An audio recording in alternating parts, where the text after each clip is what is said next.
The Little Mermaid, a special song.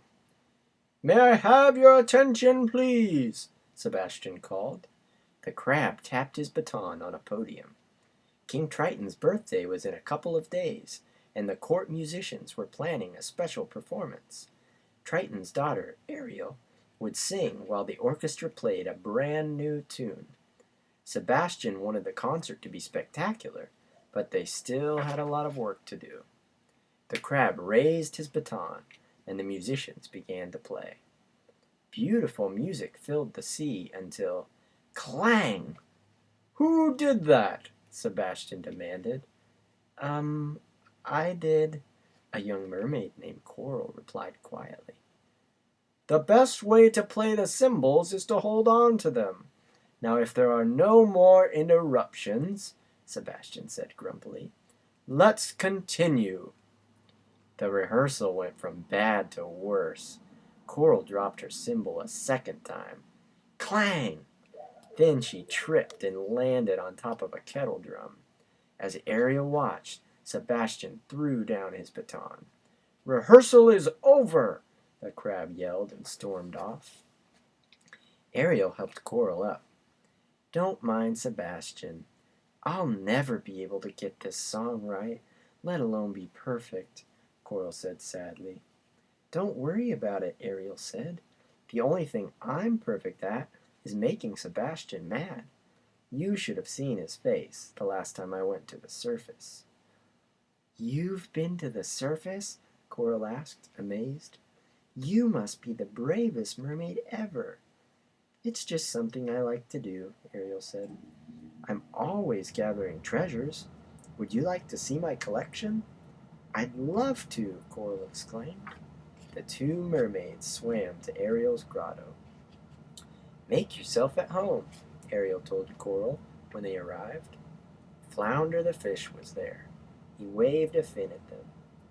The young mermaid swam around, examining jewelry and shiny trinkets. Where did you find all this? Coral asked as she put on a strand of pearls. I found some of it in sunken ships, replied Ariel. You've been inside a sunken ship? Coral said with a gasp. Weren't you scared? Of course not. Were you, Flounder? Ariel teased. Nothing to it, the fish fibbed. So what are we waiting for? Ariel asked. Let's go. Coral and Flounder trailed behind Ariel. Soon they arrived at a ship that had sunk to the ocean floor. Let's see what's in there, Ariel urged. Her friends followed her through a large porthole. Inside the ship, Ariel found an old steamer trunk. Look at this, she cried, holding up a purple parasol. And this, Coral exclaimed, picking up a fancy lampshade. I wonder what it's for. My friend Scuttle can tell us, Ariel said. Follow me. Where are we going? Coral asked Flounder. To the surface, he replied matter-of-factly. Soon the friends arrived at the surface. Scuttle the seagull examined their treasures.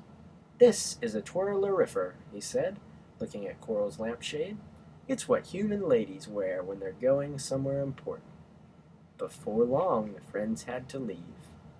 As they headed home, Coral asked Ariel if she could keep the twirlerifer at the grotto. It might get broken at home, she explained. Of course, Ariel agreed. The grotto is my secret place, and it can be yours too.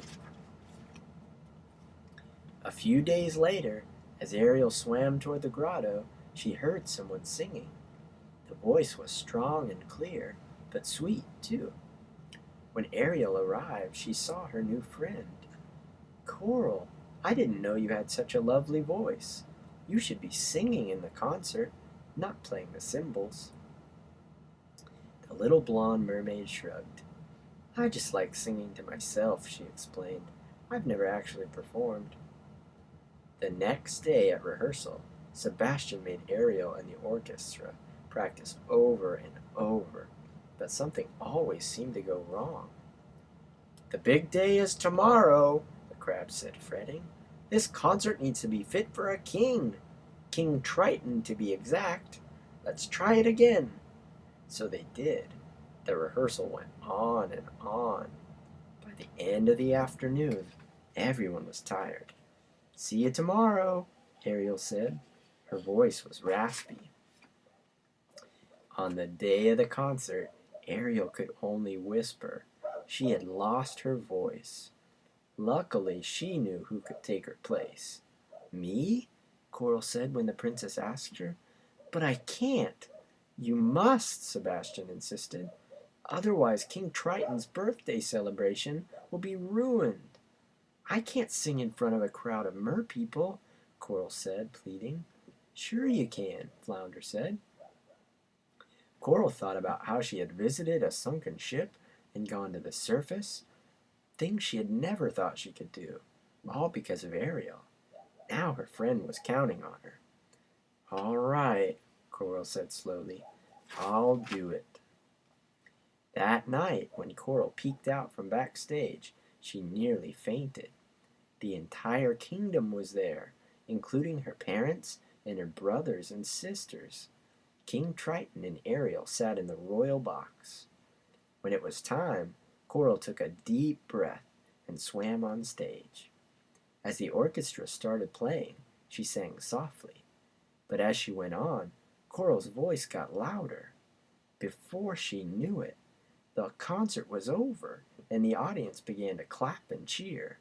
Coral, said Sebastian, smiling, you can give away your cymbals. From now on, you're going to be a court singer. After the show, Ariel went to congratulate her friend. She found Coral with her family. I didn't know you could sing like that, one of Coral's sisters exclaimed.